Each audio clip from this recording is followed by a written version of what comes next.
The release of Prince Harry's memoir, Spare Me, has been met with deserved criticism, but one revelation has stood out from the rest of the turgid rubbish in there due to its sheer recklessness. Harry wrote that he killed 25 Taliban members in Afghanistan, prompting a backlash from many in the military community. Joining us now, a great friend of Outsiders and of you all, former commander in Afghanistan, Colonel Richard Kemp. Richard, Colonel, great to see you, and Happy New Year. You've written extensively in Britain about the recklessness. You've served, in the British Army. You've served there on the front line in the Middle East. You know all the dangers. You know what happened. Here's Harry basically claiming scalps of the Taliban. This has had pretty disastrous results, hasn't it, Richard? Yeah, it has. I mean, I'm not bothered about him claiming 25 killed. In fact, I think it would have been better if he could claim that he killed more than 25 Taliban, because let's not forget, these people were trying to kill us and also trying to rape, torture, imprison and murder their own people as well. So they should have been killed. The problem I had with it was that he not only said the number he'd killed, but he then went on to say in his book how he had been trained, effectively brainwashed by the British Army to treat their enemies, the Taliban or anyone else that the British Army was fighting, as less than human, as subhuman.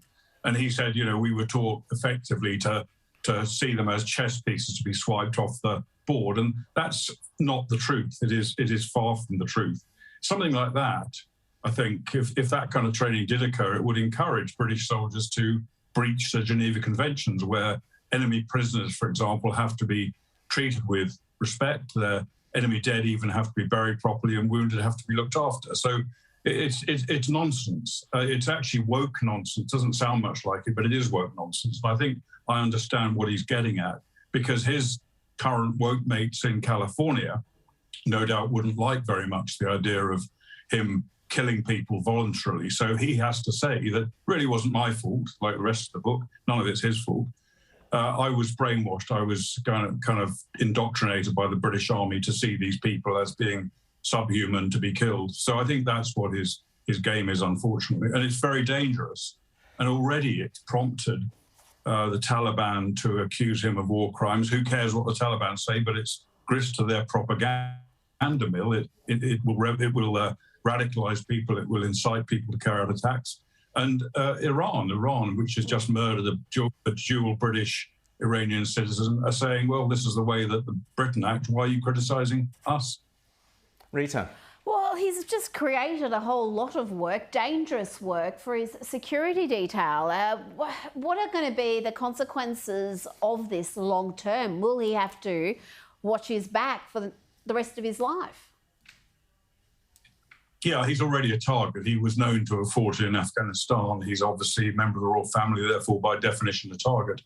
But this will just renew that threat against him. I think, the problem I have with him coming out and effectively boasting about how many Taliban he's killed is that it does increase the risk to him. And he's a person who, until recently, has been, and still now is obsessed with his personal security. So, yeah, I think it's a problem. And it does, I think, endanger other British soldiers and British civilians by, as I mentioned before, saying that our enemy we see as being less than human, that will James? And Colonel, I want to ask you sort of more broadly. You mentioned California before. The thing that has struck me so much about this whole memoir and everything that's come out of this is the way he's basically been Californiaized and taken on this sort of Californian religion, which is, obviously the direct opposite of the stoicism of the monarchy, of the military, and, just sort of the general masculine virtues. Are you at all heartened by the broader pushback in the culture and the outrage at the way Harry has carried on, not just about the military and his time within it, where he served honorably, but apparently seems to want to run that down as well as everything else, and as well as the way he's treated everybody else? What I'm saying is, in the reaction, Colonel, are you heartened that there may be some hope in the culture against wokeness? Yeah, I think so, and I think it's reinforced by the genuine feeling of affection that many people, not just in Britain and Australia, but many people in other countries feel for the British royal family. Okay, some are opposed to it, some aren't. But a young man like this, not that young now, who attacks his own family, which is not just, blatant disloyalty, but also attacking a national institution that he's part of. And it is a great shame, because he had a phenomenal reputation in the military. He fought to get out to Afghanistan against the will of the government. He wanted to go there and fight. And he went on after he served there to champion the cause of wounded soldiers, including wounded Australian soldiers. So it's a great shame that he's done this to himself. But it is heartening, I think, to see the backlash against his nonsense. Colonel Kemp, just two things before we go. You did mention how the SAS do train British soldiers. You have trained them yourselves. Love to hear a couple of words just on how countering what Harry's claims are. And also, just before we go, you were a good friend of Jim Molan's, and Jim Molan's death, I know, has touched you, and you wanted to say a couple of words about that.